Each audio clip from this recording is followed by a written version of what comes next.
Most of my Latino and black people who are struggling to get food, clothes, and shelter in the hood are so concerned with that philosophizing about freedom and socialist democracy is usually, unfortunately, beyond their rationale.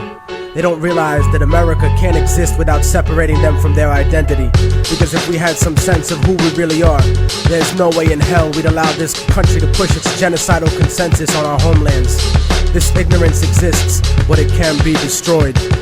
Niggas talk about change and working within the system to achieve that. The problem with always being a conformist is that when you try to change the system from within, it's not you who changes the system, it's the system that will eventually change you. There is usually nothing wrong with compromising a situation, but compromising yourself in a situation is another story completely. And I have seen this happen long enough in the few years that I've been alive to know that it's a serious problem. Latino America is a huge colony of countries whose presidents are cowards in the face of economic imperialism. You see, third world countries are rich places, abundant in resources, and many of these countries have the capacity to feed their starving people and the children we always see digging for food and trash on commercials. But plutocracies, in other words, a government run by the rich, such as this one, and traditionally oppressive European states, force the third world into buying overpriced, unnecessary goods while exporting huge portions of their natural resources. I'm quite sure that people will look upon my attitude and sentiments and look for hypocrisy and hatred in my words. But my revolution is born out of love for my people, not hatred for others. You see, most of Latinos are here because of the great inflation that was caused by American companies in Latin America. Aside from that, many are seeking a life away from the puppet democracies that were funded by the United States. Places like El Salvador, Guatemala, Peru, Colombia, Nicaragua, Ecuador, and la República Dominicana.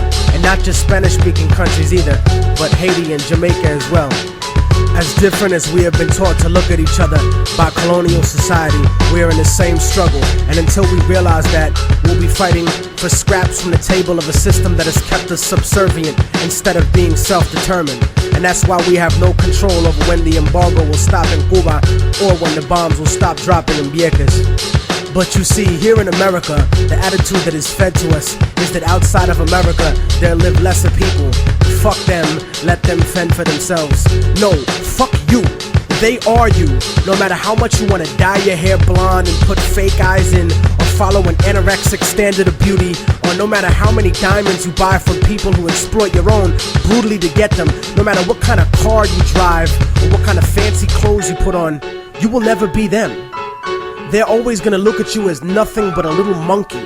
I'd rather be proud of what I am rather than desperately try to be something I'm really not, just to fit in. And whether we want to accept it or not, that's what this culture or lack of culture is feeding us. I want a better life for my family and for my children, but it doesn't have to be at the expense of millions of lives in my homeland. We're given the idea that if we didn't have these people to exploit, that America wouldn't be rich enough to let us have these little petty material things in our lives and basic standards of living. No, that's wrong. It's the business giants and the government officials who make all the real money. We have whatever they kick down to us. My enemy is not the average white man. It's not the kid down the block or the kids I see on the street. My enemy is the white man I don't see. The people in the White House, the corporate monopoly owners, fake liberal politicians. Those are my enemies. The generals of the armies that are mostly conservative. Those are the real motherfuckers that I need to bring it to. Not the poor, broke, country-ass soldier that's too stupid to know shit about the way things are set up. In fact, I have more in common with most working and middle-class white people than I do with most rich black and Latino people. As much as racism bleeds America, we need to understand that classism is the real issue. Many of us are in the same boat, and it's sinking, while these bougie motherfuckers ride on the luxury liner. And as long as we keep fighting over kicking people out of the little boat we're all in, we're gonna miss an opportunity to gain a better standard of living as a whole. In other words, I don't want to escape the plantation. I wanna come back, free all my people, hang the motherfucker that kept me there, and burn the house to the goddamn ground.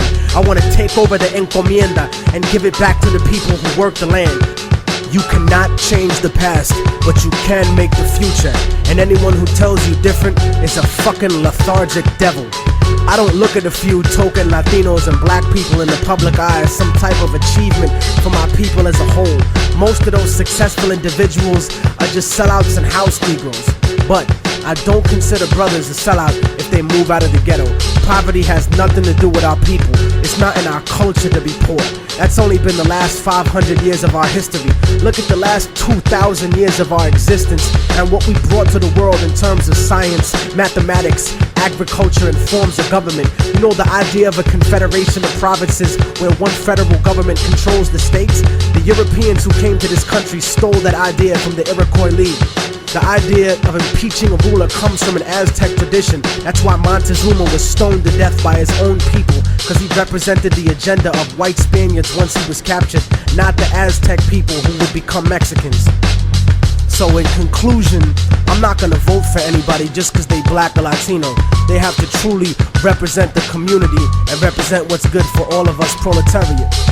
Porque si no, entonces te mando pa'l carajo, cabrón, gusano, hijo de puta. Seramos libres pronto. ¡Viva la revolución! ¡Viva la revolución!